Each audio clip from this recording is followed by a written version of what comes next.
আজকে আপনাদেরকে UP famous ছান্দিয়া recipe তৈরি করে দেখাবো। এটা একটি ঐতিহ্যবাহী স্বাস্থ্যকর খাবার। এটা বিউলির ডাল দিয়ে তৈরি করা হয়। এটা ভেজে মশলাদার জলে ডুবিয়ে রেখে তারপর এটা খাওয়া হয়। এটা আপনি দই বড়ার মতন করেও খেতে পারেন। নমস্কার বন্ধুগণ, মন্ডল ব্লগস চ্যানেলে আপনাদের সবাইকে স্বাগত।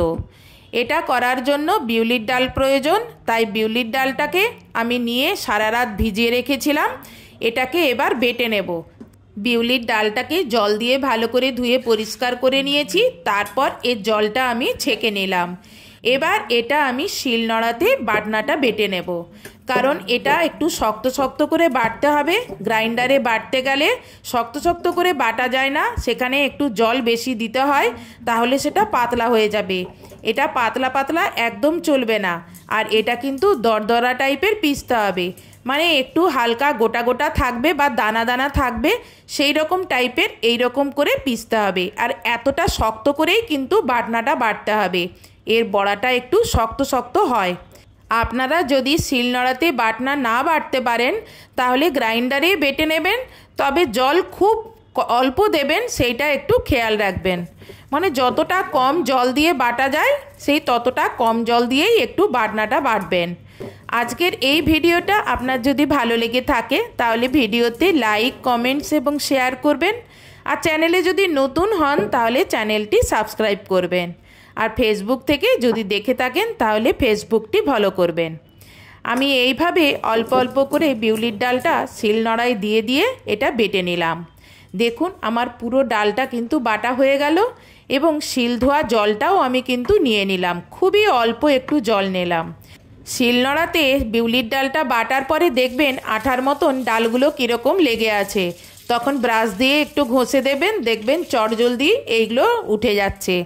শিলনোড়া ধোয়ার পরে আমার মতন এইরকম স্ল্যাবে যদি রাখতে চান, তলায় একটা কাপড় দিয়ে শিলটা এইভাবে দাঁড় করিয়ে দেবেন, তাহলে আর পিছলে যাবে না। এবার বিউলির ডাল বাটার মধ্যে অল্প একটু মশলা দেব। 1/4 চামচ হিং দেব, অল্প একটু লবণ দেব, 1/2 চামচের মতন লঙ্কা গুঁড়ি দিলাম। দিয়ে এগুলোকে একসঙ্গে ফেটাতে থাকবো। ফেটাতে ফেটাতে দেখবেন এই লবণ দেওয়ার জন্য এটা কীরকম পাতলা হয়ে গেছে, আর ফুলে দেখবেন ফেটাতে ফেটাতে ডবলও হয়ে গেছে।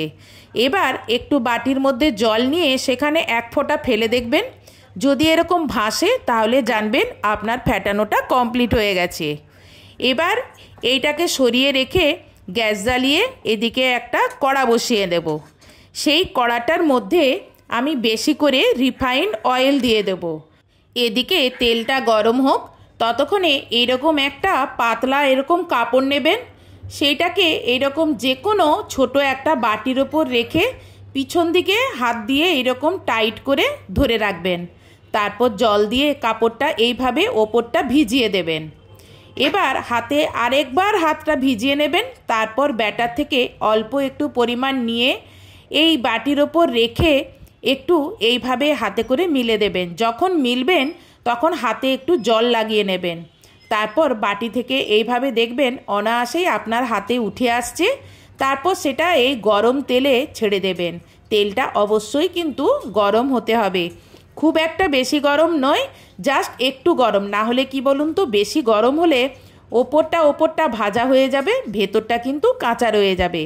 আর একটু খুন্তি দিয়ে এইভাবে তেলটা ওপরে দিতে থাকবেন, দেখবেন কি সুন্দর ফুলে উঠেছে। আপনার যদি ফেটানোটা কমপ্লিট হয়ে থাকে তাহলে কিন্তু এটা খুব সুন্দরভাবে ফুলে ওঠে।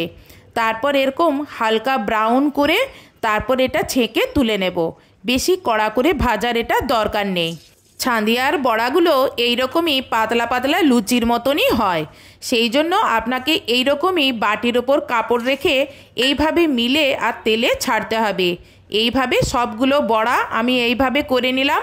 আপনি মাঝখানে একটা আঙুল দিয়ে এইভাবে ফুটো করেও এইভাবেও বড়াগুলো তৈরি করে নিতে পারেন, মানে কিছুটা ডোনাটের মতন বা দই বড়ার মতন দিয়ে এইভাবে দেখুন সবগুলো বড়া আমি ভেজে নিলাম। এবার একটা রোস্টেড মশলা তৈরি করে নেব। তাই জন্য ফ্রাই প্যান বসিয়ে 2টো শুকনো লঙ্কা, 1 চামচ গোটা ধনে, 1 চামচ গোটা জিরে দিয়ে এটা হালকা রোস্ট করে এটা গুঁড়ো করে নেব। এবার ওই একই উনুনে একটা গামলা বসিয়ে সেখানে 1 লিটার খাবারের জল দিয়ে দিলাম।